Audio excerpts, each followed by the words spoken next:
Oke. Jelas, Pak. Oke. Baik, Pak, jelas. Oke.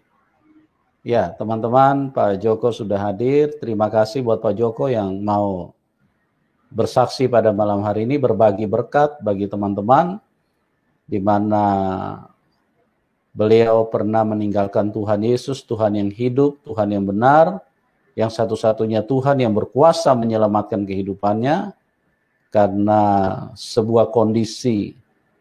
Tetapi Tuhan Yesus adalah Tuhan yang baik. Tuhan datang menyatakan kasih-Nya, merangkul narasumber, supaya narasumber bisa terselamatkan. Nah, bagaimana kisah selengkapnya kita akan dengarkan secara langsung dari Bapak Joko. Waktu dan tempat saya serahkan kepada Pak Joko. Silakan Pak Joko. Terima kasih Pak Yusuf atas waktu yang diberikan pada saya.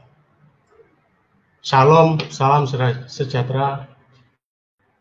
Perkenalkan, nama saya Joko. Saya beragama Kristen sejak lahir. Saya menjadi mu'alaf karena alasan menikah dengan istri yang saya beda agama. Hal ini saya lakukan karena waktu itu saya beranggapan bahwa semua agama itu baik adanya. Dan tujuannya sama, yaitu kepada Tuhan Yang Maha Esa. Saya menikah secara Islam tahun 1993 dan sekarang dikaruniai 3 orang anak. Anak pertama perempuan, yang kedua laki-laki, dan yang ketiga perempuan. Selama berumah tangga, jujur saya tidak pernah melakukan sholat. Karena saya akan melakukan sholat kalau saya dalam hati sudah mantap. Kalau belum ya tunggu sampai ada hidayah. Saya juga pernah mencoba belajar memperdalam, menggali bagaimana Islam itu dengan cara bertanya pada Ustadz waktu itu bersama seorang teman Muslim yang kami tanyakan ya seputar rukun Islam serta cerita teladan kehidupan Nabi Muhammad semasa hidupnya. Akan tetapi saya merasa masih belum mantap, masih ada yang mengganjal di hati, yang saya belum dapat jawaban yang memuaskan. Pada mulanya saya merasakan rumah tangga kami berjalan normal-normal aja. Baru merasa beban berat hidup, yaitu pada tahun 1998 saat krisis ekonomi. Saya waktu itu bekerja di proyek konstruksi.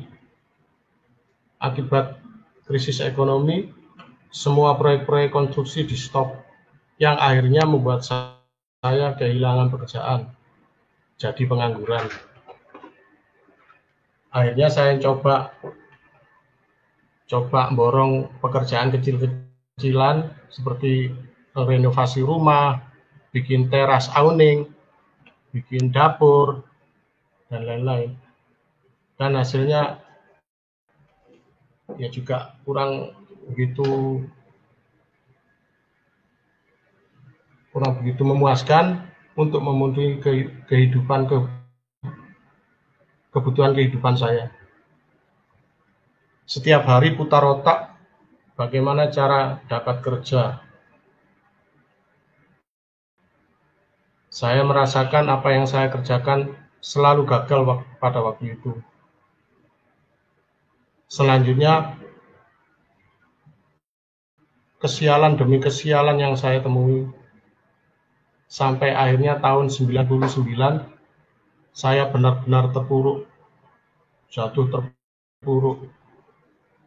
Saya tersandung masalah investasi bodong, yaitu modus operandinya mentransfer sejumlah uang ke salah satu bandar dengan iming-iming bunga 7% seminggu. Singkat cerita, rumah dan mobil semua saya jual untuk mengganti uang nasabah yang dititipkan pada kami. Sedangkan bandarnya sudah lari entah kemana. Dari sisa penjualan rumah dan mobil, kami mengontrak rumah dan mencoba usaha kecil-kecilan, yaitu makanan olahan seperti sosis, chicken nugget, dan lain-lain.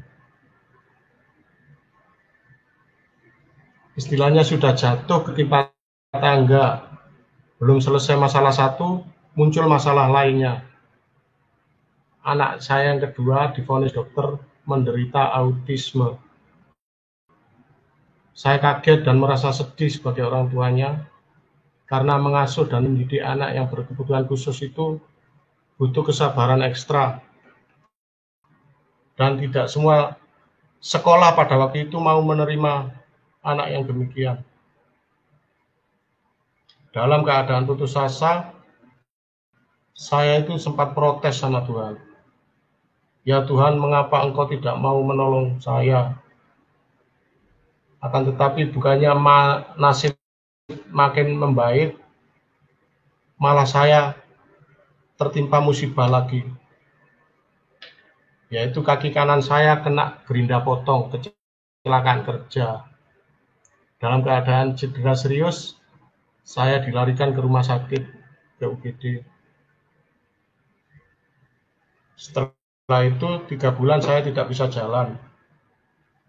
Saya merasa stres dan mengurung diri berhari-hari di dalam kamar. Dalam keadaan menganggur dan tidak bisa berjalan, akhirnya waktu saya coba isi dengan belajar teknik animasi secara otodidak di komputer. Selain itu, saya coba juga browsing di internet sampai saya menemukan situs website yang bernama Faith Freedom Indonesia. Saya baca-baca dan tiap hari sering membuka website tersebut. Selama berbulan-bulan saya makin getol mengikuti batan di situs tersebut. Saya tahu debater yang bernama Adadeh dan Doladi dari kubu Kristen, mereka sering berdebat melawan pendebat-pendebat dari Muslim. Dari situ saya dapat pengertian bahwa di dalam agama Islam yang saya ikuti ini ternyata tidak menjamin umatnya selamat sampai ke surga. Tidak ada jaminan keselamatan. Bagaimana mungkin kita bisa diselamatkan oleh orang yang masih minta didoakan?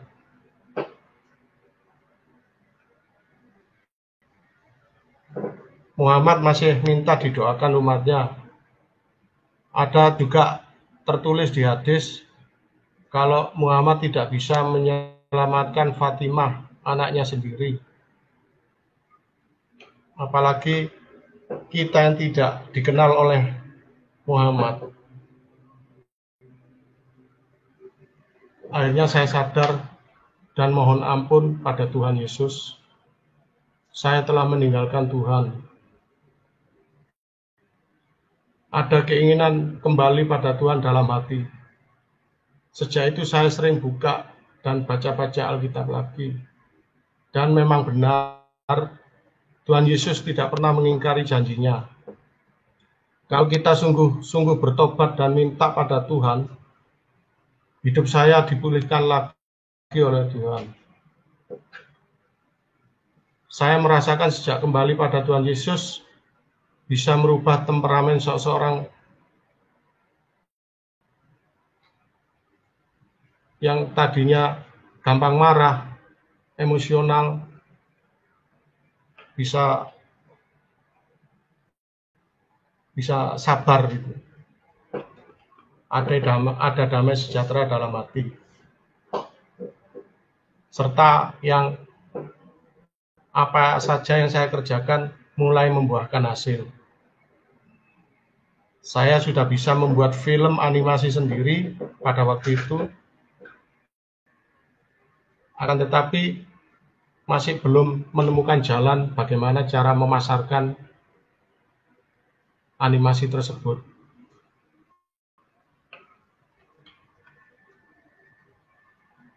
Pada tahun 2003 kebetulan ada salah satu TV swasta, SCTV, menyelenggarakan festival film independen.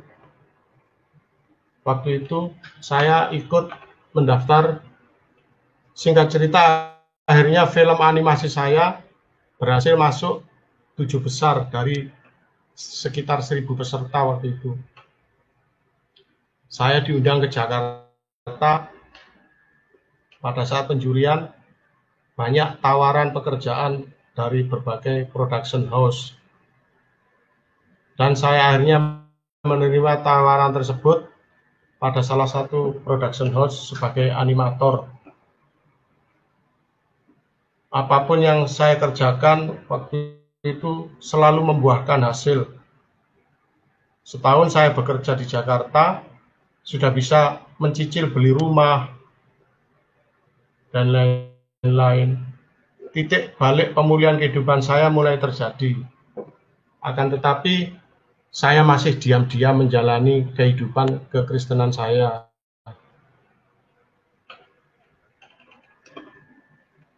Kejadiannya tahun 2005, hari Minggu sore waktu itu, saya bangun tidur lantas mandi, berpakaian, naik Metro Mini tujuan ke Blok M, ke gereja GKI Kebayoran Baru.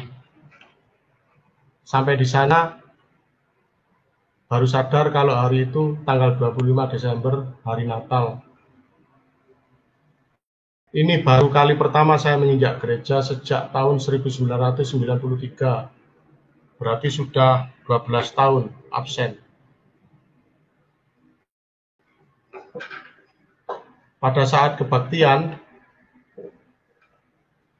pas ketika menyanyikan lagu Malam Kudus, saya jatuh tersungkur. Saya mendengar ada suara yang berbisik, "Nak, lihatlah itu kamu. Sebenarnya kamu sudah mati dari dulu." Saya ditunjukkan oleh Tuhan seperti nonton film kaleidoskop. Kejadian waktu saya berumur 9 tahun ketika saya kelas 3 SD. Saya dan teman-teman bermain di sungai. Ada kayak dam gitu. Tiba-tiba saya didorong oleh salah satu anak dan jatuh ke sungai pas dekat pintu air. Airnya dalam dan saya tidak bisa berenang. Dalam keadaan panik, tersedak, minum air, tiba-tiba seperti ada yang membimbing. Saya disuruh ambil nafas dalam-dalam, kemudian menenggelamkan diri sampai ke dasar sungai. Sampai di dasar sungai, saya berjalan menuju dinding batu kali. Dan dari situ saya merayap naik ke atas dengan berpegangan pada tonjolan batu. Sampai di atas, pelan-pelan saya merayap ke samping dan akhirnya selamat. Anehnya, selama di dalam air, saya merasa tenang, tidak merasa kehabisan nafas. Semuanya itu diperlihatkan Tuhan Yesus secara detail. Saya berpikir, mustahil ya, anak umur 9 tahun bisa punya pikiran seperti itu. Bisa meloloskan diri dari maut. Karena sebelumnya ada kejadian, ada 2 anak dari kampung itu mati tenggelam dan tersangkut di dasar pintu air. Saya akhirnya menangis sejadi-jadinya di gereja waktu itu. Ampun Tuhan Yesus, saya telah menyakiti hati Tuhan. Terima kasih Tuhan Yesus, Kau telah memberi aku hidup. Setelah itu saya ngomong pada istri dan anak-anak, dan inginnya mereka juga ikut bertobat seperti saya. Namun sayangnya mereka masih susah meninggalkan keyakinan lama. Jadi kasus saya ini seperti yang dialami Bapak Saifuddin Ibrahim. Saya juga sadar kalau saya tidak bisa paksa mereka supaya ikut dengan keyakinan saya sekarang. Tahun 2011 saya mengaku percaya di GKI Kebayoran Baru. Dan sampai sekarang tak bosan-bosannya saya menjelaskan kepada anak istri saya kalau Yesus itu adalah Tuhan dan Juru Selamat.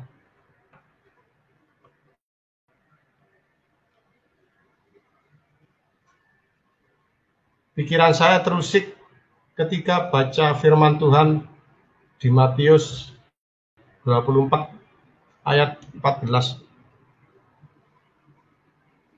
Begini perkataannya. Dan Injil kerajaan ini akan diberitakan ke seluruh dunia sebagai kesaksian bagi semua bangsa. Dan kemudian kesudahannya akan datang. Menurut saya, kata diberitakan ke seluruh dunia ini merujuk pada internet yang sekarang lagi ngetren gitu.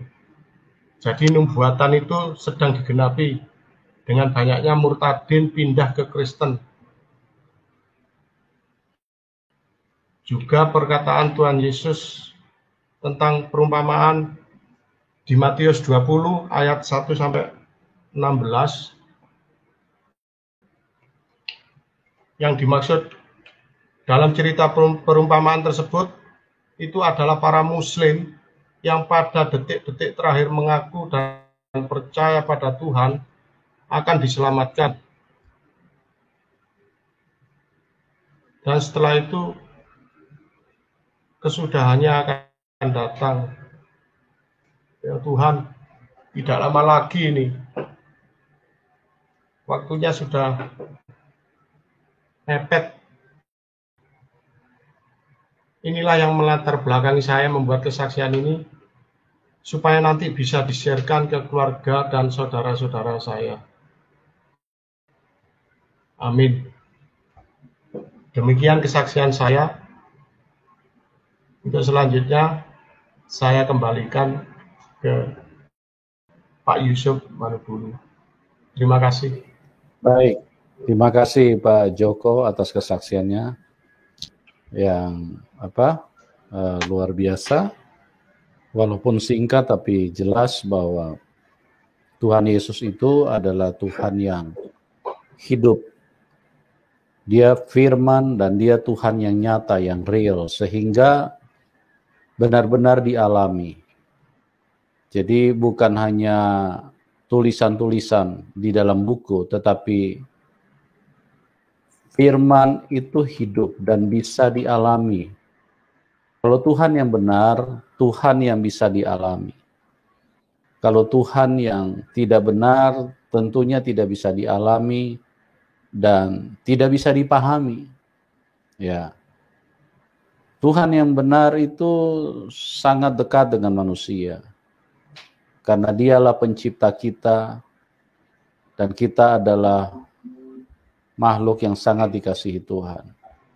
Kita bersyukur kita bisa berjumpa dengan Tuhan yang benar, dan Pak Joko juga sudah menyatakan bahwa beliau memang sempat meninggalkan Tuhan Yesus, tetapi Tuhan Yesus adalah Tuhan yang baik, yang mengulurkan tangannya, sehingga beliau bisa diselamatkan kembali. Bukan Tuhan yang emosi, yang waktu ditinggalkan terus kemudian marah-marah, dan menyuruh pengikutnya untuk membunuh orang-orang yang meninggalkan Tuhan Yesus, ya. Tuhan yang benar adalah Tuhan yang selalu mengasihi dan tidak pernah mendatangkan bahaya di dalam hidup ini. Dan terbukti bahwa Pak Joko setelah meninggalkan Tuhan Yesus mengalami penderitaan yang hebat, di mana dari sehari ke sehari banyak hal yang menekan, bahkan sampai membuat dia stres dan putus asa. Tuhan Yesus datang dan memulihkan kehidupannya, dan sekarang beliau mengalami kehidupan yang luar biasa, diberkati, yang terutama berkat roh, berkat kehidupan, sukacita yang luar biasa yang ada di dalam Tuhan. Ya, Bapak punya berapa anak, Pak Joko? Ya, saya dikaruniai 3 orang anak, Pak, sekarang. Berapa, Pak? 2? Dan saya dikaruniai 3 orang anak dan 2 orang cucu. Oh, 3 orang anak dan 2 orang cucu. Oke. Iya, puji Pak. Tuhan, Pak, puji Tuhan. Ya. Jadi Bapak punya anak-anak sampai saat ini masih Islam semua? Masih, Pak. Istri dan anak-anak saya semua masih Muslim. Betul, Pak Yusuf. Oke, teman-teman, bagi Anda yang mau berdiskusi, silakan masuk, linknya kami taruh di live chat ya. Bagi yang mau berdiskusi, silakan masuk, linknya kami taruh di live chat ya. Silakan yang mau bergabung, yang mau berdiskusi dengan kami, silakan masuk, linknya kami taruh di live chat. Oke, jadi sudah berkeluarga semua, Pak, anak-anaknya? Baru yang nomor 1, Pak, yang berkeluarga. Suaranya agak kurang jelas ya, Pak? Yang nomor 1 cewek itu sudah berkeluarga. Yang nomor 2 baru lulus, belum diwisuda. Yang nomor 3 cewek masih skripsi, Pak. Ya. Jadi apa tanggapan istri, Pak, setelah Bapak balik ke Tuhan Yesus? Ya, saya lihat kecewa dia, Pak. Tapi saya tidak mau hidup dalam, saya tidak mau hidup berpura-pura gitu, Pak. Akhirnya saya juga ngomong gitu loh. Kalau saya memang tidak bisa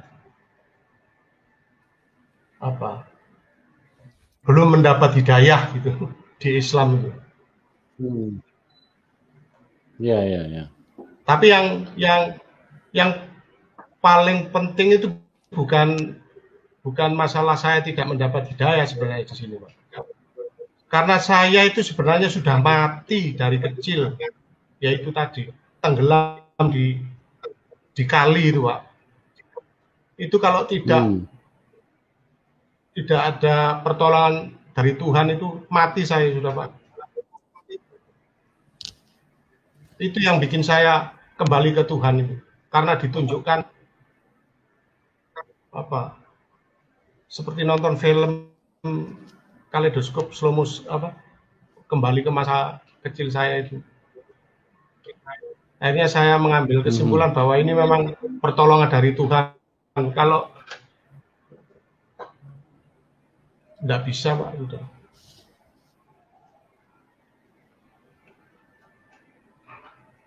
Iya, Pak, suaranya agak kurang jelas ya, Pak. Halo, coba iya, headsetnya dilepas dulu, Pak. Dengar, Pak. Cuma agak kurang jelas. Headsetnya dilepas dulu, Pak, baru dipasang lagi.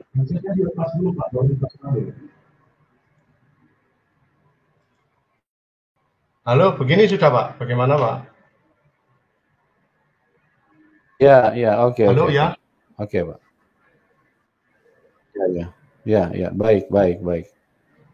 Oke. Jadi sampai saat ini istri masih tidak bisa terima ya dengan kembalinya ke Tuhan Yesus ya?